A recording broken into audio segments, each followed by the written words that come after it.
Hi, my name is Maha Alam, and I'm here today with Dr. Ogulnick. So, what drove you to the area of TESOL and bilingual education as a researcher, practitioner, and administrator? Well, I started my career in the New York City public school system as a special education teacher. And I was always interested in language and literacy, and I did a lot of work in that area. But I think it wasn't until I went to Japan to teach English there and experienced my own process of Japanese language acquisition that I really became, very interested and excited about this field, the field of TESOL, and working with others from different languages and cultures and being in that multilingual and international environment. So I switched over to TESOL. And in addition to Japan, where I taught for 4 years, I also had the opportunity to teach in Mexico, in southern Mexico, in the state of Chiapas, Chile, Colombia, Burma, also known as Myanmar.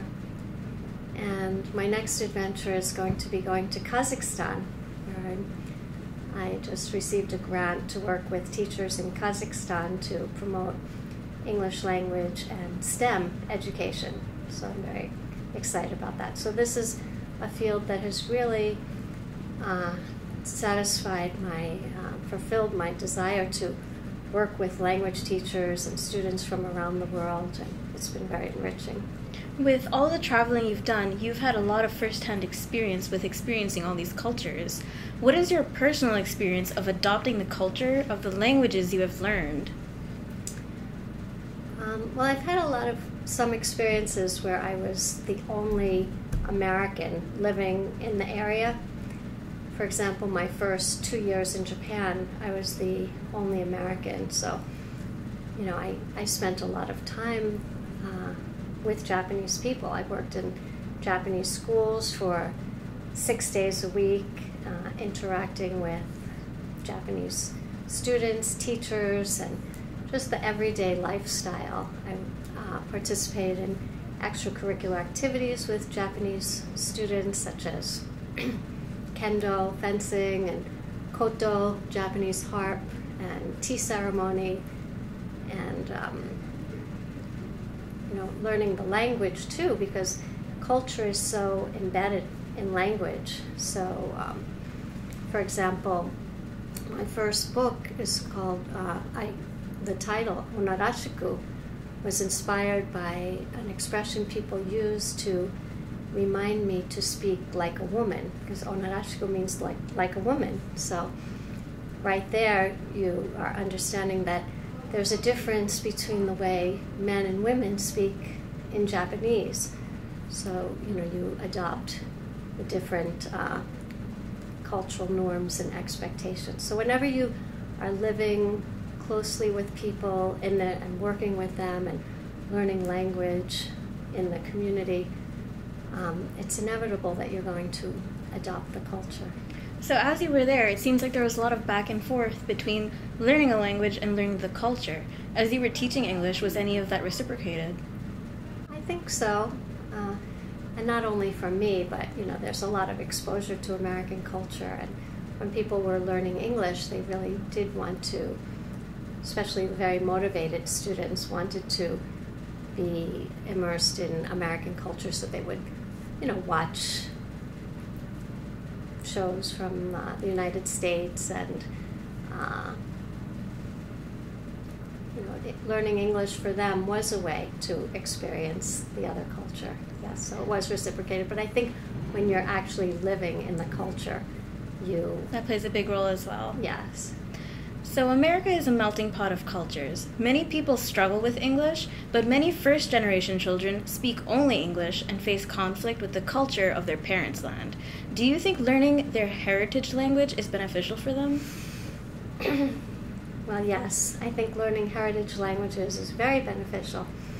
But I just want to backtrack a little bit to the term melting pot, because I think these days many people, including myself, prefer to use the term salad bowl. A salad because bowl. that implies that, you know, you could be tossed together with people from other cultures, but you can still stand alone. So people can retain their language, their cultures, and they do retain them, while contributing to, you know, a larger, diverse community. And as for heritage languages, yes, I think it's very beneficial. And bilingual, there are many advantages to being bilingual. Bilingual learners have many cognitive advantages. They have more flexible minds and access to more ideas, concepts, points of view, and, you know, in addition to strengthening the familial ties, which is very important, it's very beneficial to have another language. But I know that many children and teenagers do resist that, because, you know, they don't recognize the value of learning their heritage languages, particularly when they're living here in an English-dominant society. Many want to just speak the language of their friends, and learning a heritage language represents more work for them. But so it must really be difficult for parents, but I think that it's worth the effort to really try to expose their children to their native languages as much as possible, because when they're older and adults, they will recognize the value and appreciate it. But unfortunately, that's later in life, so they have to persevere. How do you think society as a whole can benefit from multilingualism? Well, I'm all for multilingualism.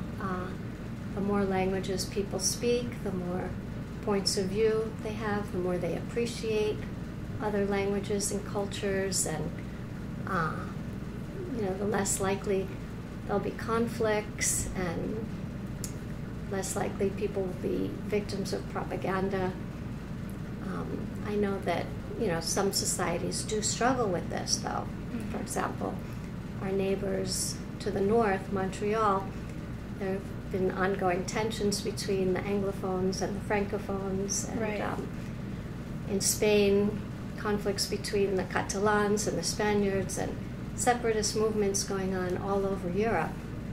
So, you know, we could see how inextricably linked language is to issues of identity, and people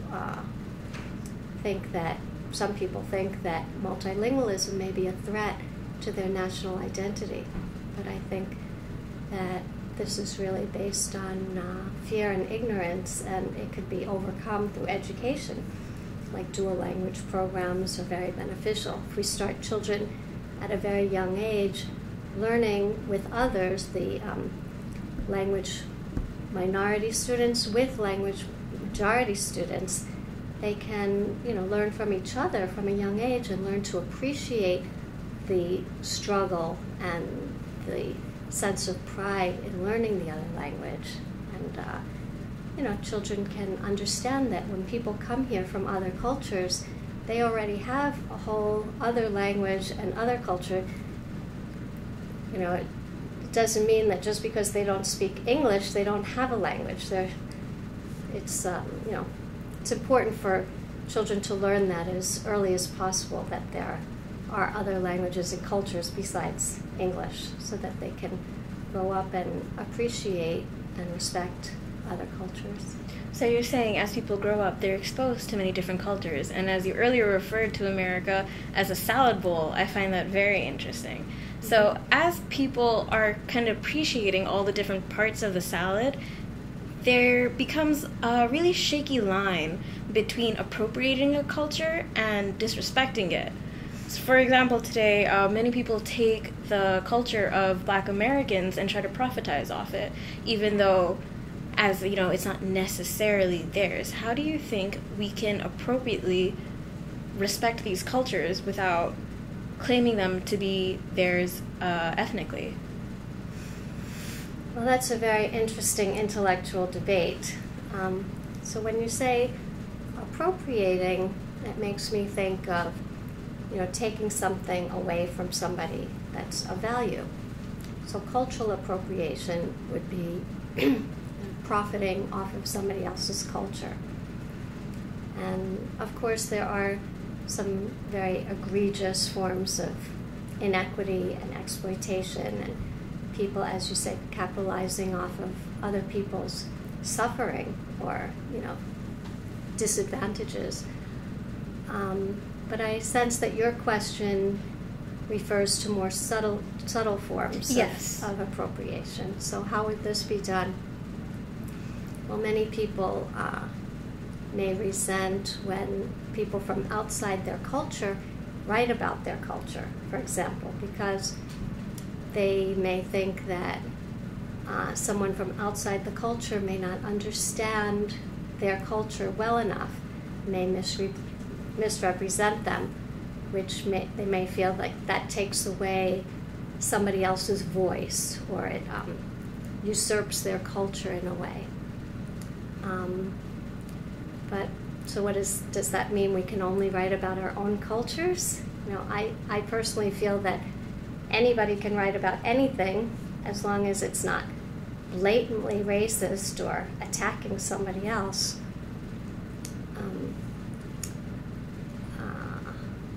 So back to your question, what is an inoffensive way of appropriating?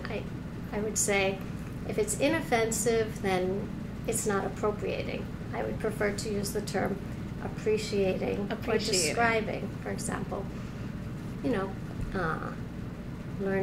Writing about another culture, or learning a musical instrument from another culture, or some dance from another culture, or wearing clothing from another culture. These are all, ways that we can appreciate other cultures. And some people actually think that it's an illusion to think that anybody really belongs to one culture, because, for example, postmodernists believe that we live in a multilingual and multicultural world, so we're constantly crossing boundaries and nibbling off of each other's cultures, which makes things more interesting. It does. Mm-hmm. I guess the more cultures you have, the more well-rounded you become. Yes, exactly. So with all the work you've been doing, what do you hope your work and research will lead to in terms of impacting the world? Well, the world is a very big place. And you've managed to touch many parts of the world. Well, I think all teachers hope to make a difference in some small way, one student at a time. And I hope that I might also inspire my students to reach their full potentials as writers, researchers, and teachers, and to feel empowered to use their voices to question, promote questioning, challenge assumptions, and to promote awareness of the complex interplay between language learning, power, and identity. And to envision the power and possibility of language learning as a way to open up more creative and ethical spaces for people to explore other identities and transcend boundaries that they may find oppressive. So hopefully that can make a difference. It's a powerful message you're trying to send out there. Well, thank you. Thank you for joining us today, Dr. Ogulnick. It was a pleasure to have you here at MIC. Oh, well, thank you very much.